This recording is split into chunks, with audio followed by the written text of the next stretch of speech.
Friends, career tracker PSC ക്ലാസ്സിലേക്ക് ഏവർക്കും സ്വാഗതം. അപ്പൊ നമ്മൾ ഇന്ന് ഡിസ്കസ് ചെയ്യാൻ പോകുന്ന ടോപ്പിക് എന്ന് പറയുന്നത് ഒന്നാം ലോക മഹായുദ്ധമാണ്. അപ്പൊ ഒന്നാം ലോക മഹായുദ്ധത്തിന്റെ കാലയളവ് എന്ന് പറയുന്നത് 1914 മുതൽ 18 വരെയാണ്. അപ്പൊ 1914 മുതൽ 18 വരെ നീണ്ടുനിന്ന ഒരു യുദ്ധമാണ് ഒന്നാം ലോക മഹായുദ്ധം എന്ന് പറയുന്നത്. ഇനി ഒന്നാം ലോക മഹായുദ്ധത്തിന്റെ പെട്ടെന്നുണ്ടായ കാരണം അല്ലെങ്കിൽ ഒന്നാം ലോക മഹായുദ്ധം പെട്ടെന്നുണ്ടാകാനിടയായ സാഹചര്യം എന്ന് പറയുന്നത് ഓസ്ട്രിയൻ കിരീടാവകാശിയായ ഫ്രാൻസിസ് ഫെർഡിനൻഡിന്റെ വധമാണ്.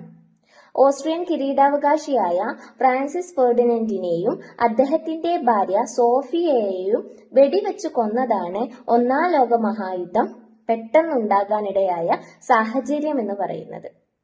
അപ്പം ഇദ്ദേഹത്തിന്റെ ഭാര്യ ഓസ്ട്രിയൻ കിരീടാവകാശിയായ ഫ്രാൻസിസ് ഫെർഡിനൻഡും അദ്ദേഹത്തിന്റെ ഭാര്യ സോഫിയയും ബോസ്നിയയുടെ തലസ്ഥാനമായ സരാജോവയിൽ വെച്ചിട്ട് വെടിവെക്കപ്പെടുക അല്ലെങ്കിൽ വധിക്കപ്പെടുകയാണ് ചെയ്യുന്നത്. അദ്ദേഹത്തെ വെടിവെക്കുകയാണ് ചെയ്യുന്നത്.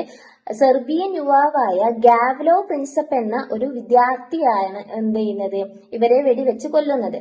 അപ്പൊ ഇതാണ് യുദ്ധത്തിലേക്ക് നയിക്കുന്നത്. ഒരു വലിയ യുദ്ധം പൊട്ടിപ്പുറപ്പെടാനുണ്ടായ സാഹചര്യം, പെട്ടെന്നുണ്ടാകാനിടയായ സാഹചര്യം ഇതാണ്. ഓൾറെഡി സെർബിയയും ഓസ്ട്രിയയും തമ്മിൽ പ്രശ്നത്തിലാണ്. പെട്ടെന്ന് ഇങ്ങനെ ഒരു സാഹചര്യം കൂടി വന്നപ്പോൾ ഇതൊരു വലിയ യുദ്ധത്തിലേക്ക് നയിക്കുകയാണ് ചെയ്യുന്നത്. ഇതാണ് ഒന്നാം ലോക മഹായുദ്ധം എന്ന പേരിൽ അറിയപ്പെടുന്നത്. അങ്ങനെ ഗാവ്ലോ പ്രിൻസപ്പ് ഓസ്ട്രിയൻ കിരീടാവകാശിയായ ഫ്രാൻസിസ് ഫെർഡിനൻഡിനെയും അദ്ദേഹത്തിന്റെ ഭാര്യ സോഫിയയും വെടിവെച്ച് കൊന്നു. ഈ ഗാവ്ലോ പ്രിൻസപ്പ് എന്ന് പറയുന്നത് അദ്ദേഹം പ്രവർത്തിച്ചിരുന്ന ഒരു രഹസ്യ സംഘടനയായിരുന്നു ബ്ലാക്ക് ഹാൻഡ്സ്. സെർബിയൻ യുവാവായിരുന്നു ഈ വ്യക്തി.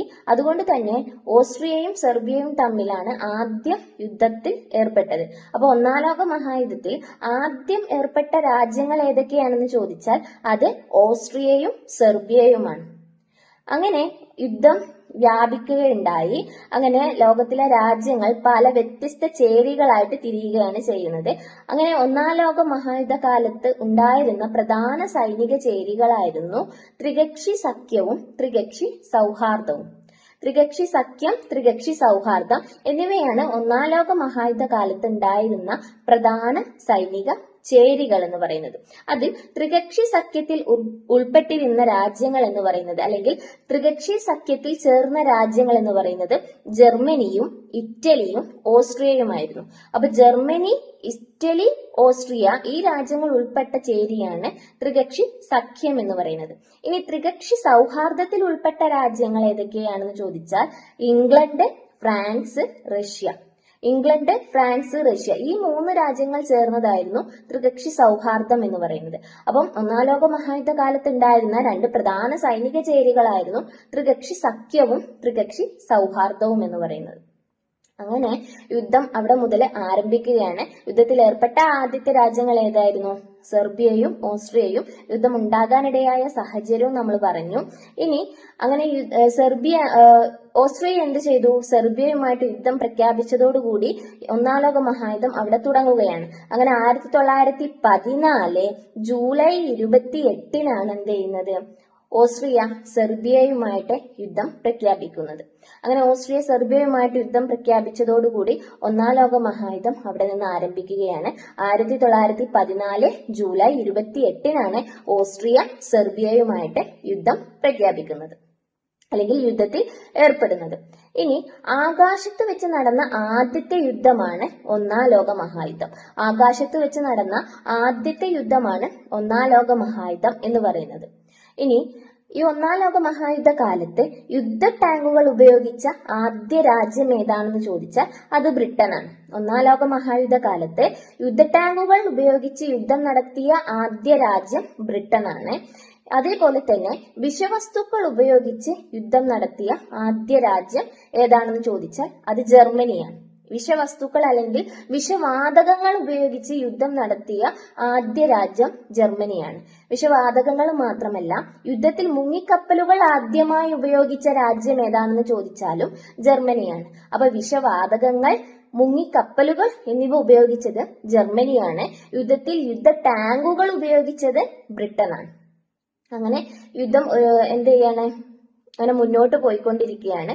ഈ സമയത്തൊന്നും, യുദ്ധം തുടങ്ങിയ സമയത്തൊന്നും അമേരിക്ക യുദ്ധത്തിൽ പങ്കുചേർന്നിരുന്നില്ല. യുദ്ധത്തിലെ പ്രത്യക്ഷമായി അമേരിക്ക പങ്കെടുത്തിരുന്നില്ല അല്ലെങ്കിൽ ചേർന്നിരുന്നില്ല. പക്ഷെ അമേരിക്ക യുദ്ധത്തിൽ ചേരാനിടയായ ഒരു സംഭവം നടന്നു. അതാണ് ലൂസിറ്റാനിയ സംഭവം എന്ന് പറയുന്നത്. അപ്പൊ എന്താണ് ലൂസിറ്റാനിയ സംഭവം എന്ന് വെച്ചാൽ, അമേരിക്ക ഒന്നാം ലോക മഹായുദ്ധത്തിൽ ചേരാൻ കാരണമായ ഒരു സംഭവമാണ് ലൂസിറ്റാനിയ സംഭവം. ലൂസിറ്റാനിയ എന്ന് പറയുന്നത് ബ്രിട്ടന്റെ ഒരു യാത്രാ കപ്പലായിരുന്നു. ഈ ബ്രിട്ടന്റെ ലൂസിറ്റാനിയ എന്ന് പറയുന്ന യാത്രാ കപ്പലിനെ ജർമ്മൻ മുങ്ങിക്കപ്പലുകൾ എന്ത് ചെയ്തു? കടലിൽ മുക്കി. അപ്പൊ ലൂസിറ്റാനിയ എന്ന് പറയുന്ന യാത്രാ കപ്പലിനെ ജർമ്മനി എന്ത് ചെയ്തു? കടലിൽ മുക്കി. അപ്പൊ ഇതില് ഒരുപാട് ആളുകൾ ഉണ്ടായിരുന്നു. കൂടുതൽ ഉണ്ടായിരുന്നത് അമേരിക്കക്കാരായിരുന്നു. അപ്പൊ ഒരുപാട് അമേരിക്കക്കാർ ഇതിൽ കൊല്ലപ്പെടുകയാണ് ചെയ്യുന്നത്. അങ്ങനെയാണ് അമേരിക്ക എന്ത് ചെയ്യുന്നത്? ഒന്നാം ലോക മഹായുദ്ധത്തിലോട്ട് വരുന്നത്. അതുവരെ അമേരിക്ക എന്ത് ചെയ്തിട്ടില്ല? ഇതിലോട്ട് പ്രത്യക്ഷമായും പങ്കെടുത്തിട്ടില്ല. അങ്ങനെ എന്ത് ചെയ്തു? അമേരിക്ക യുദ്ധത്തിലോട്ട് വരാനുണ്ടായ ഒരു സംഭവമാണ് ലൂസിറ്റാനിയ സംഭവം എന്ന് പറയുന്നത്. അപ്പൊ ഏത് യുദ്ധത്തിലൂടെയാണ്, അല്ലെങ്കിൽ എന്താ പറയാ, ലൂസിറ്റാനിയ സംഭവത്തിലൂടെ ഒന്നാം ലോക മഹായുദ്ധത്തിൽ ചേർന്ന രാജ്യം ഏതാണെന്ന് ചോദിച്ചാൽ അത് അമേരിക്കയാണ്. ലൂസിറ്റാനിയ സംഭവത്തിലൂടെ, അല്ലെങ്കിൽ ലൂസിറ്റാനിയ സംഭവം കാരണം ഒന്നാം ലോക മഹായുദ്ധത്തിൽ ചേർന്ന രാജ്യം, അല്ലെങ്കിൽ ലൂസിറ്റാനിയ സംഭവം ഏത് രാജ്യവുമായി ബന്ധപ്പെട്ടിരിക്കുന്നു എന്നൊക്കെ ചോദിച്ചാൽ അത് അമേരിക്കയാണ്. അമേരിക്ക യുദ്ധത്തിലോട്ട് വരാൻ കാരണമായ ഒരു സംഭവമാണ് ലൂസിറ്റാനിയ സംഭവം എന്ന് പറയുന്നത്. ഇനി അങ്ങനെ 1914 ആരംഭിച്ച ഒന്നാം ലോക മഹായുദ്ധം 1918 അവസാനിച്ചു. അപ്പോൾ 1918 അവസാനിച്ചു ഒന്നാം ലോക മഹായുദ്ധം. ശേഷം ഒരു സമാധാന സമ്മേളനം നടന്നു. ഈ സമാധാന സമ്മേളനം നടന്നത് 1919. അടുത്ത വർഷം യുദ്ധം അവസാനിച്ചു. അടുത്ത വർഷം 1919 ഒരു സമാധാന സമ്മേളനം നടന്നു. ഇതാണ് പാരീസ് സമ്മേളനം എന്ന പേരിൽ അറിയപ്പെട്ടത്. അപ്പോൾ യുദ്ധത്തില് ജയിച്ച രാജ്യങ്ങളുടെ തലവന്മാർ ചേർന്ന് നടത്തിയ ഒരു സമ്മേളനമാണ് പാരീസ് സമ്മേളനം. പാരീസ് സമ്മേളനം നടന്നത് 1919 പാരീസിൽ വെച്ചിട്ടതാണ്. അപ്പൊ പാരീസ് സമ്മേളനം എന്ന് പറയുന്നത് യുദ്ധത്തിൽ ജയിച്ച രാഷ്ട്ര തലവന്മാര് അല്ലെങ്കിൽ രാജ്യത്തിന്റെ തലവന്മാര് ചേർന്ന് നടത്തിയ ഒരു സമാധാന സമ്മേളനമായിരുന്നു പാരീസ് സമ്മേളനം. ഈ ഒരു സമ്മേളനത്തിൽ ഒരുപാട് പ്രമുഖർ പങ്കെടുത്തിട്ടുണ്ടായിരുന്നു. അതിൽ പങ്കെടുത്ത ഒരു പ്രധാന വ്യക്തിയായിരുന്നു വൂഡ്രോ വിൽസണും അതേപോലെ തന്നെ ലോയിഡ് ജോർജ്. വൂഡ്രോ വിൽസണും അന്നത്തെ അമേരിക്കൻ പ്രസിഡന്റ് ആയിരുന്ന വൂഡ്രോ വിൽസണും അന്നത്തെ ബ്രിട്ടന്റെ പ്രധാനമന്ത്രിയായിരുന്ന ലോയിഡ് ജോർജുമാണ് ഈ ഒരു പാരീസ് സമ്മേളനത്തിൽ പങ്കെടുത്ത പ്രധാന വ്യക്തികൾ എന്ന് പറയുന്നത്. അപ്പം ഒന്നാം ലോക മഹായുദ്ധം അവസാനിക്കുമ്പോൾ അമേരിക്കൻ പ്രസിഡന്റ് ആരായിരുന്നു എന്ന് ചോദിച്ചാൽ വൂഡ്രോ വിൽസൺ ആണ്. ഒന്നാം ലോക മഹായുദ്ധം അവസാനിക്കുമ്പോൾ അന്നത്തെ ബ്രിട്ടന്റെ പ്രധാനമന്ത്രി ആരായിരുന്നു എന്ന് ചോദിച്ചാൽ അത് ലോയിഡ് ജോർജ് ആണ്. അങ്ങനെ ഒന്നാം ലോക മഹായുദ്ധത്തിൽ പാരീസ് സമ്മേളനം വഴി അവരെന്ത് ചെയ്യുന്നു? ഒന്നാം ലോക മഹായുദ്ധം അവസാനിപ്പിക്കുന്നു. ശേഷം ഈ യുദ്ധത്തിൽ ജയിച്ച രാജ്യങ്ങൾ പാരീസ് സമ്മേളനത്തിൽ ചെയ്തത് എന്താണെന്ന് വെച്ചാൽ, യുദ്ധത്തിൽ ജയിച്ച രാജ്യങ്ങൾ യുദ്ധത്തിൽ പരാജയപ്പെട്ട രാജ്യങ്ങളുടെ മേലെ യുദ്ധക്കുറ്റം ആരോപിക്കുകയാണ്. ഇവർ കാരണമാണ് യുദ്ധം നടന്നത്, അല്ലെങ്കിൽ യുദ്ധത്തിന്റെ നാശനഷ്ടങ്ങളൊക്കെ ഇവരുടെ മേൽ ചുമത്തുകയാണ് ചെയ്യുന്നത്. യുദ്ധത്തിൽ പരാജയപ്പെട്ട രാജ്യങ്ങളുടെ മേൽ ചുമത്തിയിട്ട് യുദ്ധത്തിൽ ജയിച്ച രാജ്യങ്ങൾ എന്ത് ചെയ്തു? യുദ്ധത്തിൽ പരാജയപ്പെട്ട രാജ്യങ്ങളുമായിട്ട് കരാറിൽ ഏർപ്പെട്ടു. അങ്ങനെ ജർമ്മനിയുമായിട്ട് ഉണ്ടാക്കിയ കരാറാണ് വേഴ്സായി സന്ധി എന്നറിയപ്പെടുന്നത്. ഓക്കെ, അപ്പൊ വേഴ്സായി സന്ധി എന്നറിയപ്പെടുന്നത് ജർമ്മനിയുമായിട്ട് ഉണ്ടാക്കിയ കരാറാണ്. അങ്ങനെ ഒന്നാം ലോക മഹായുദ്ധം അവസാനിച്ചു. ശേഷം ഒരു സർവ്വരാജ്യ സഖ്യം നിലവിൽ വരികയാണ് ചെയ്യുന്നത്. സമാധാനത്തിന് വേണ്ടി, ലോകരാജ്യങ്ങൾ തമ്മിലുള്ള സമാധാനത്തിന് വേണ്ടി ഒരു സർവ്വരാജ്യ സഖ്യം എന്നൊരു സംഘടന നിലവിൽ വന്നു. ഈ സർവ്വരാജ്യ സഖ്യ എന്ന സംഘടന കൊണ്ടുവരുന്ന, അല്ലെങ്കിൽ അതിന് നേതൃത്വം നൽകിയത് അന്നത്തെ അമേരിക്കൻ പ്രസിഡന്റ് ആയിരുന്ന വൂഡ്രോ വിൽസൺ ആണ്. അപ്പം ഏത് യുദ്ധത്തിന്റെ ഫലമായാണ് സർവ്വരാജ്യ സഖ്യം നിലവിൽ വരുന്നത് എന്ന് ചോദിച്ചാൽ അത് ഒന്നാം ലോക മഹായുദ്ധത്തിന്റെ ഫലമായാണ്. ഓക്കെ അല്ലേ? ഇനി ഒന്നാം ലോക മഹായുദ്ധവുമായി ബന്ധപ്പെട്ട് ഒരുപാട് സാഹിത്യ സൃഷ്ടികൾ എന്ത് ചെയ്തിട്ടുണ്ട്? ആ സമയത്ത് ഇറങ്ങിയിട്ടുണ്ട്. സിനിമയായിട്ടും പുസ്തകമായിട്ടും ഒന്നാം ലോക മഹായുദ്ധവുമായി ബന്ധപ്പെട്ട് ഇറങ്ങിയിട്ടുണ്ട്. അതില് നമുക്ക് പഠിക്കാനുള്ള ഒരു പുസ്തകമാണ് ദ ഗ്രേറ്റ് ഇല്യൂഷൻ എന്ന് പറയുന്നത്. ദ ഗ്രേറ്റ് ഇല്യൂഷൻ എന്ന് പറയുന്നത് ഒന്നാം ലോക മഹായുദ്ധവുമായി ബന്ധപ്പെട്ട ഒരു പുസ്തകമാണ്. ദ ഗ്രേറ്റ് ഇല്യൂഷൻ എന്ന പുസ്തകം എഴുതിയത് നോർമൻ ഏഞ്ചൽ ആണ്. അപ്പൊ നോർമൻ ഏഞ്ചൽ എഴുതിയ പുസ്തകമാണ് ദ ഗ്രേറ്റ് ഇല്യൂഷൻ. ഒന്നാം ലോക മഹായുദ്ധവുമായി ബന്ധപ്പെട്ട് നമ്മൾ പഠിച്ചിരിക്കേണ്ട ഒരു പുസ്തകമാണ് ദ ഗ്രേറ്റ് ഇല്യൂഷൻ എന്ന് പറയുന്ന പുസ്തകം. ഇനി ഒന്നാം ലോക മഹായുദ്ധവുമായി ബന്ധപ്പെട്ട ഒരുപാട് സിനിമകളും ഇറങ്ങിയിട്ടുണ്ട്. അതിൽ SCERT ടെക്സ്റ്റ് ബുക്കിൽ കൊടുത്തിട്ടുള്ള ഒരു 3 സിനിമകളുണ്ട്. അത് ഏതൊക്കെയാണെന്ന് വെച്ചാൽ Grand Illusion, All Quiet on the Western Front, Path of Glory. Grand Illusion, All Quiet on the Western Front, Path of Glory. ഈ 3 സിനിമകളും ടെക്സ്റ്റ് ബുക്കിൽ പറഞ്ഞിട്ടുള്ളതാണ്. അതുകൊണ്ട് എന്തായാലും നമ്മൾ പഠിക്കണം. ഗ്രാൻഡ് ഇല്യൂഷൻ എന്ന സിനിമ സംവിധാനം ചെയ്തത് യാങ് റെനോ എന്ന വ്യക്തിയാണ്. യാങ് റെനോയുടെ സിനിമയാണ് ഗ്രാൻഡ് ഇല്യൂഷൻ.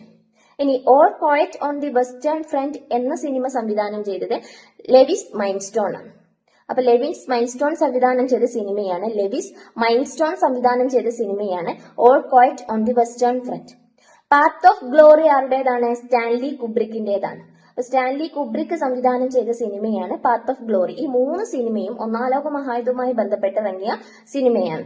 അപ്പൊ Path of Glory, All Quiet on the Western Front, Grand Illusion. Okay, ഈ 3 സിനിമയും പഠിച്ചിരിക്കുക. പിന്നെ അതേപോലെ തന്നെ ഒന്നാം ലോക മഹായുദ്ധവുമായി ബന്ധപ്പെട്ട പുസ്തകമാണ് ഗ്രേറ്റ് ഇല്യൂഷൻ. മാറിപ്പോകരുത്. Great illusion Norman Angell, grand illusion Jean Renoir. ഒന്ന് പുസ്തകമാണ്, ഒന്ന് സിനിമയാണ്. അപ്പൊ ഇത്രയാണ് ഒന്നാം ലോക മഹായുദ്ധവുമായി ബന്ധപ്പെട്ട് പഠിക്കേണ്ടത്.